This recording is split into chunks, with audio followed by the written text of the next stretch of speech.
이제 시선 처리. 굉장히 어렵죠.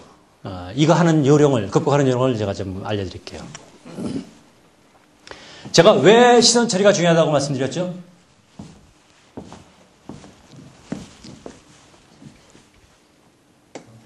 시선 처리를 하게 되면 그 사람의 설득력을 높일 수 있기 때문에. 예, 물론 시선 처리하면 설득력이 높아지는데 그 전 단계로 시선 처리를 하면 상대가 어떻게 되죠? 집중을 하게. 예, 좋습니다. 예, 집중을 하죠. 그렇죠. 일단 쳐다보는데 좋을 수 없잖아요. 딴 데 볼 수 없고. 예, 집중을 한단 말이죠. 그래서 결정권자한테 시선 처리를 하셔야 되는 거예요. 집중력. 그 다음에 시선 처리를 하는 데 있어서 요령이 없는 경우에는 어떻게 하냐면요. 굉장히 빠르게 시선이 이동하는 경우가 있어요. 이렇게. 그러면 어떻게 되죠, 여러분들? 상대방의 이 눈동자 움직임이 빠르면 그 사람은 뭔가 긴장하고 있거나 숨기고 있다라고 생각을 해요. 그렇죠? 프레젠터가 숨기고 있다라는 인식이 되면 절대 설득이 안 되겠죠, 상대방. 많은 책들을 보면요. 프레젠테이션에 관련된 책들을 보면 시선 처리는 좌우로 골고루 해라. 그게 다예요. 책들 읽어보신 분들 아마 기억나실 거죠? 시선 처리는 좌우로 골고루 하십시오. 그게 다예요.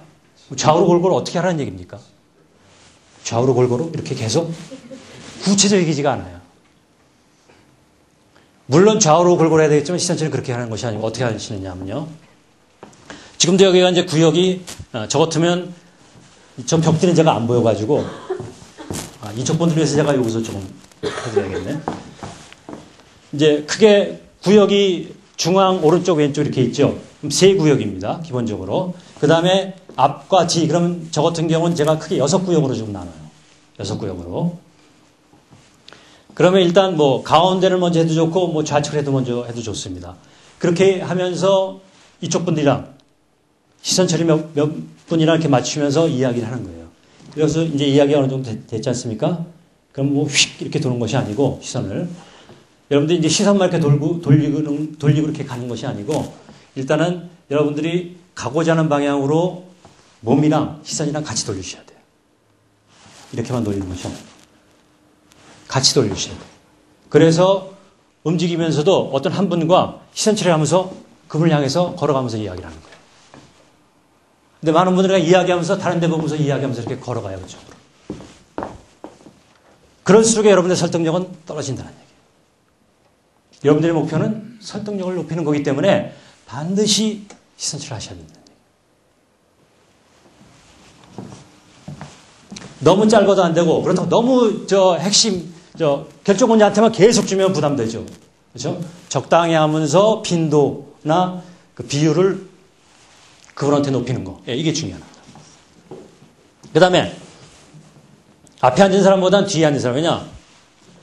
일단 오늘도 이 앞에 앉은 분들 같은 게 적극적이 일단 내가 뭔가 좀 하나라도 좀 더 좀 가져갈 수 있다면 좋겠다 하는 적극성이 있기 때문에 뭐 졸거나 산만해지는 경우가 드물어요. 그 다음에 앞에 있기 때문에 굉장히 집중이 잘 됩니다. 뒤에 계신 분들이 좀 집중이 안 돼요. 근데 뒤에 계신 분들한테도 그 시선 처리를 하실 필요가 있다는 얘기죠. 골고루. 그 다음에 이제 설명을 하지 않고 눈길만 맞추는 건 금물이다 그랬는데 이건 뭐냐면요. 제가 아까 포즈를 취하면서 이렇게 보라는 거. 이건 괜찮아요. 근데 장시간 계속 이렇게 좀 별로 이렇게 편치 않은 이런 그 시선으로 보는 거. 이런 건 금물이라는 얘기죠. 예.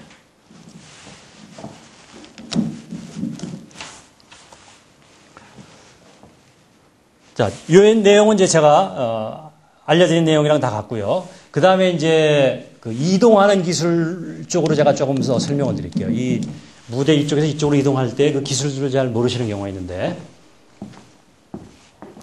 제가 번역한 책에서는 그 내용은 사실 안 나와 있지만 오늘 여러분들이 오셨기 때문에 특별히 그 노하우를 한 가지 좀 드려야 될 것 같아서 제가 알려드리겠습니다. 이제 여기서 얘기하고 저쪽으로 이제 이동해야 되지 않습니까? 그럼 많은 분들은 어떻게 하시느냐, 여기서. 이렇게 엇걸음을 많이 하죠, 이렇게. 이렇게. 그쵸? 여러분들 많이 보시는 거예요. 아니면 조금씩 이렇게 대걸음이라고 그러나 이건 이렇게 합니다. 이렇게. 네, 이래가지고는 제대로 된 방법이 아니에요. 자, 이쪽에서 이렇게 하시다가 저쪽으로 가고 싶잖아요. 그럼 저쪽에 시선을 맞추고 몸을 쫙 돌립니다. 이렇게 돌려지죠? 시선 처리하면서 그럼 앞으로 전 걷게 돼 있어요. 이게 요령이에요. 훨씬 당당하고 전문가적이죠. 예. 이게 아니고, 예. 정확하게 이렇게 가시는 거예요. 앞걸음으로. 이게 가능한 거예요. 이런 자세로. 너무 빨라도 안 되고, 막 서큼서큼, 너무 천천히 이래도 안 돼요. 이 적당한, 이 중간, 이 굉장히, 이게 중요해요. 그건 어떻게 하느냐? 자기한테 맞는 거 찾으셔야 돼요. 예를 들어서 제가 손각도 이렇게 하십시오. 근데 다른 분이 이렇게 한다고 해서 어울리지 않아요. 왜냐? 체형이랑 이게 틀리거든요. 그렇죠? 제가 이제 기본적인 이런 거 가르쳐주면 자기한테 맞는 걸 찾으셔야 돼요. 발걸음의 속도, 보폭도 일정할 수가 없지 않습니까? 키라든가 이런 게 다 틀리기 때문에 자기한테 맞는 걸 찾으셔야 돼요.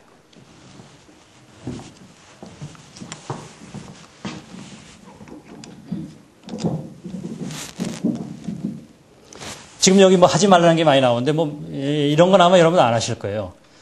그 간혹 그 연단 뒤에서 이렇게 할 경우 지금 이건 연단이 앞에만 가려졌지 사실 옆은 다 보이잖아요. 근데 어떤 연단들이 옆까지도 이렇게 가려져 있기 때문에 안 보이는 경우가 있어요. 그럼 어떻게 하느냐? 이제 이게 연단이라고 그러면 이렇게 써가지고 여기서 막 자기도 모르게 떠는 사람이 있습니다. 이렇게 습관적으로.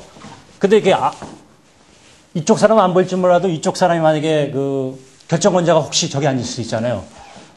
굉장히 저 친구가 긴장하고 뭔가 산만하다. 이런 느낌을 받을 수 있어요. 그러니까 여러분의 일거수일투족을 다 관심 있게 누군가 보는 사람이 있다는 생각을 갖고 긴장감을 가지실 필요가 있다는 얘기입니다.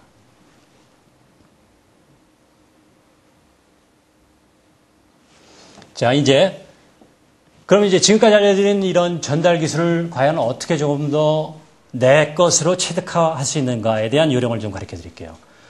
제가 알려드린 게 일단 집에서 연습을 하시라고 그런 거. 그 다음에 조금 더 나아가서 비디오를 촬영해보고, 그 다음 단계로서는 가족들을 대상으로 한번 해보세요. 좀 덜 부담스럽지 않습니까? 그렇죠? 이 회사 동료나 상사보다는. 그렇게 하시면서 뭘 하시느냐. 자, 요게 이제 마인드 컨트롤의 내용인데, 저는 요즘은 이제 이 마인드 컨트롤 굳이 안 해도 그렇게 크게 뭐 긴장하거나 그러지는 않습니다. 근데 저도 그렇게 아주 뭐 지금과 같은 경제에 올랐기 전에는 좀 많이 활용했던 내용이에요. 굉장히 효과가 있어요. 일단 이제 소개받기 전에 준비할 때 이제 자리에 앉아 계실 거 아닙니까? 그럼 거기서 이제 딱 정자세로 이렇게 앉은 자세에서 눈을 감고 뭐 복식으로 호흡을 하면 좋습니다. 복식호흡을. 심호흡을 크게 몇 번 하면서 머릿속으로 그리는 거예요. 프레젠테이션에. 자, 내가 소개받으면 일어나서 어떻게 걸어가서 쓴 다음에 청중들을 한번 쭉 보고 그다음에 인사를 하고 그 다음에 내가 인사말을 어떻게 하겠다. 그리고 오늘의 주제와 본론을 어떻게 얘기하겠다. 그럴 때 핵심적인 내용에서는 내가 이런 제스처를 이렇게 쓰겠다. 이런 것들 머릿속에 그려보시는 거예요. 그렇게 하신 분과 그런 거 없이 그냥 쓰신 분과는 너무도 큰 차이가 납니다. 여기 지금 그런 내용들이 제가 지금 말씀드린 내용들이 다 여기 이제 6단계로 나와 있는데 이런 과정들을 여러분들이 여러 번 반복하세요. 그러니까 중요한 프레젠테이션 앞두고 있다. 비즈니스상. 이런 그 마인드 컨트롤 제가 보기에는 많이 할수록 뭐 5번 아니라 10번 이렇게 하면 할수록 여러분 좋습니다. 제가 가르쳐드린 여러 가지 선자세, 뭐 제스처, 시선 처리. 만약에 여러분들이 시선 처리에 익숙하지 않다 손 치더라도 머릿속으로 이런 마인드 컨트롤 하면서 청중들한테 내가 이렇게 시선 처리를 하고 이렇게 하고 옆쪽으로 옮겨서 이렇게 한번 해보자. 이걸 머릿속에 그리잖아요. 그럼 그게 실제로 됩니다. 그게 돼요. 청중이 바뀌어도 됩니다. 여러분들 그렇게 연습하시기 바랍니다. 그 다음에 이제 제가 10분이 남았기 때문에 조금 중요한 내용을 조금 설명을 드릴게요.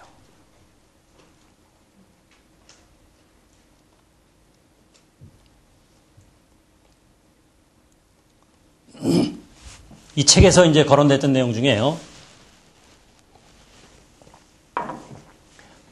아마 책 보신 분은 아시겠지만 처음 그 전면부에 이 내용이 나옵니다. 미국에서 이제 조사한 바에 의하면 저자가 발표자들이 가장 많이 저지르는 실수가 무엇인가 해서 한 10몇 가지 이렇게 선별을 해놨어요. 그 내용을 제가 여러분한테 알려드리고 마무리를 할까 합니다. 프레젠테이션에서 가장 중요한 것이 무엇이냐라고 저한테 묻는다면 저는 항상 준비라고 얘기를 합니다. 준비. 여러분이 준비를 얼마나 하느냐에 따라서 여러분 프레젠테이션의 성공 결과는 판이하게 달라져요. 두 번째, 그 준비를 할 때에도 어떻게 하느냐가 중요하죠. 그냥 마음으로 뭐 준비 열심히 하자 한다고 되는 게 아니라 구체적으로 어떻게 할 것인가가 나와야 돼요. 그것들이 제가 지금 1시간 동안 설명드린 그런 내용들 위주로 여러분들이 연습을 하시는 거예요. 연습.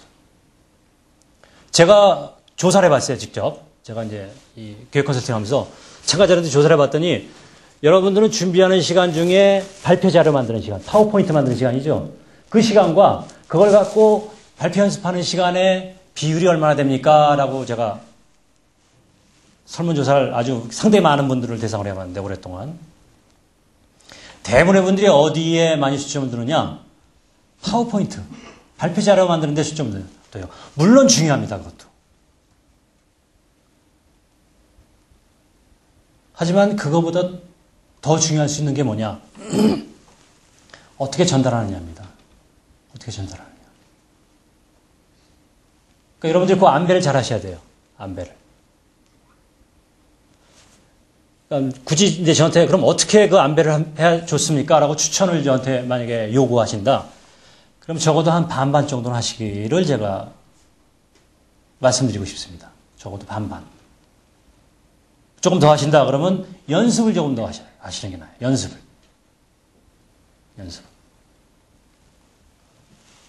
준비를 철저히 하시고요. 두 번째, 시간 엄수. 이건 제가 서두에도 말씀드렸죠. 철저하게 시간 엄수를 하는 거.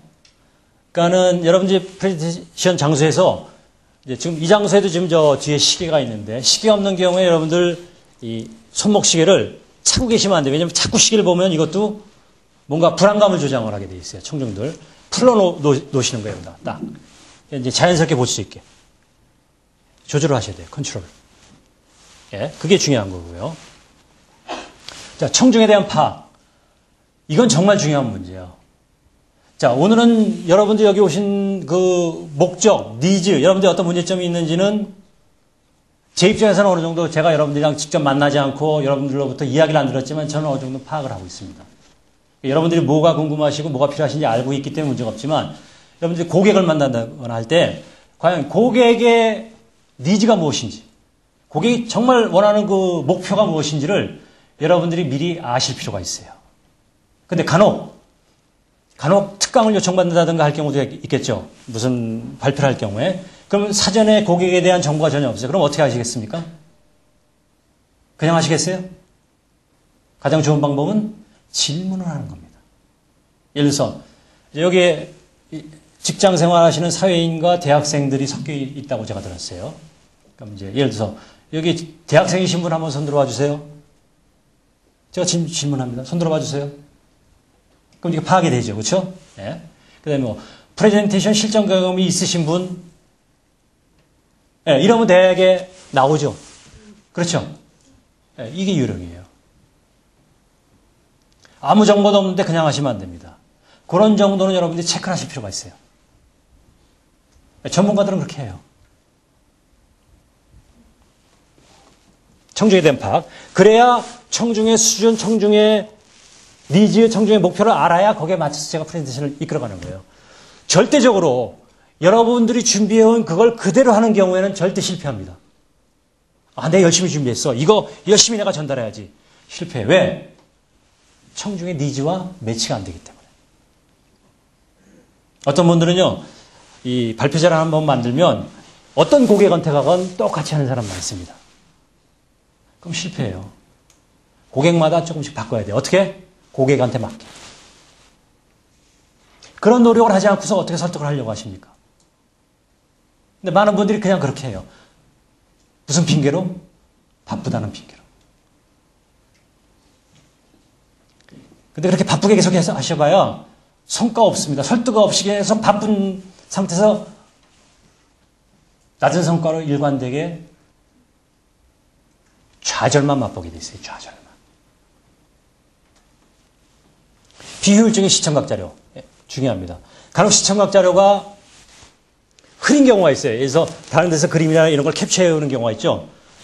근데 원래 오리지널 파일은 좀 설명도, 해상도가 낮은데 그걸 좀 크게 보여주려고 이렇게 확대하는 경우가 있어요. 하지 마세요. 내가 눈이 뿌연가 하고 이러다 보면 벌써 집중도가 떨어집니다. 만약 시청각자를 여러분 잘 다룰 수 없다. 그럼 누군가가 요청을 하세요, 좀. 만들어 달라고. 중요한 거라면 여러분이 비용을 지불해서라도 만드세요. 그 정도는 여러분들이 뭐 투자라면 투자를 하셔야 되지 않겠습니까? 그 다음에 너무 많은 정보. 지금 이제 요 자료 같은 경우는 제가 이제 있는 자료를 그냥 썼는데, 이건 제가 일반적으로 쓰는 타입이 아니에요. 근데 제가 이제 책에 제가 번역한 내용을 그냥 실어왔기 때문에 그런데, 이거는 좋은 예가 아닙니다. 이건 여러분들이 본받지 마시고요. 너무 많은 정보를 하려고 이렇게 문장처럼 이렇게 해놓는 경우가 있어요. 문장처럼. 그럼 마치 청중이 많은 걸 받아가는 것처럼 착각을 합니다. 그렇지 않아요.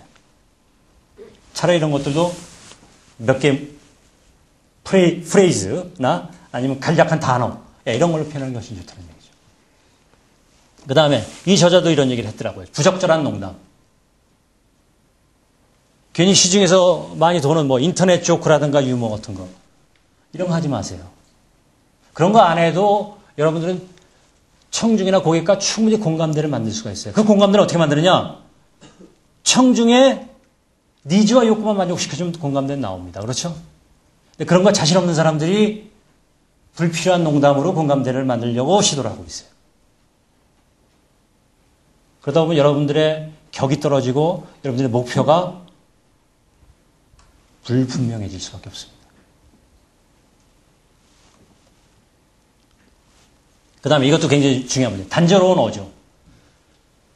저는 계속 지금까지 하면서 속도 변화, 고조 변화, 짬, 이런 걸 계속 하고 있어요. 거기다 시선 처리, 제스처까지. 지금 1시간 15분, 16분이 됐는데, 혹시 지금까지 강의 중에 좀 지루하다는 느낌이 드신 분 한번 손 들어봐 주세요. 용감하게. 그럼 지루하지 않다라는 느낌이 계신 분 손 들어봐 주세요.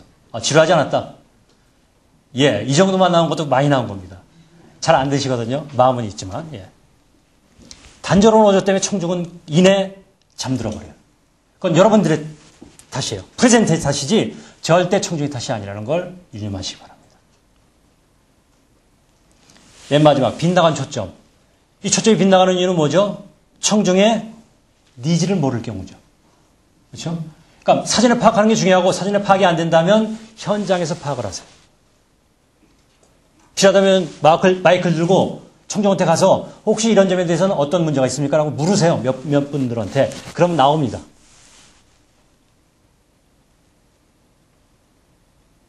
예, 이제 마무리를 하겠습니다. 이제 2분이 남았기 때문에. 오늘 이제 1시간 20분 동안 제가 여러분한테 알려드린 내용들은 과연 어떻게 하면 좀 프레젠테이션을 좀 설득적으로 할 수 있는가. 그리고 특히 중요한 건 여러분들이 어떻게 하면 좀 자신감을 가질 수 있는가. 이 앞에 쓰기만 하면 내가 손을 어떻게 해야 될지, 시선 처리를 어떻게 해야 될지, 이것 때문에 긴장을 갖는 사람이 많습니다. 거기에 대한 구체적인 방법, 요령들을 제가 알려드렸어요. 다시 한번 강조드리지만 이것들을 여러분들이 행동으로 나타나게 하기 위해서는 반드시 여러분들이 실습을 하셔야 돼요. 행동으로 옮기셔야 됩니다. 머릿속으로 아무리 여러 번 많은 책을 읽어보셔야 여러분들 스킬은 절대 나타나지 않습니다. 행동에 옮겨보시기 바랍니다. 그래서 그 책들을 기준으로 상세하게 아주 설명이 되어 있어요. 정말 지나칠 정도로. 하지만 그게 여러분들이 스스로 혼자 실습하기에는 너무 좋은 지침서예요. 그러니까 한번 차분히 또 인내를 갖고 하시길 바라고, 그래서 언젠가는 여러분도 정말 프레젠테이션의 전문가가 돼서 제가 쓴 이 자리에 여러분들도 한번 쓰시는 그날을 만드시도록 여러분들 좀 더 목표의식을 가지시고 또 자신감 가지시고 아마 여러분도 하실 수 있어요. 예, 저도 했기 때문에 여러분도 하실 수 있습니다. 꼭 하시길 바라고 오늘 경청해 주신 여러분들께 감사드리고 제 강의를 마치겠습니다. 감사합니다.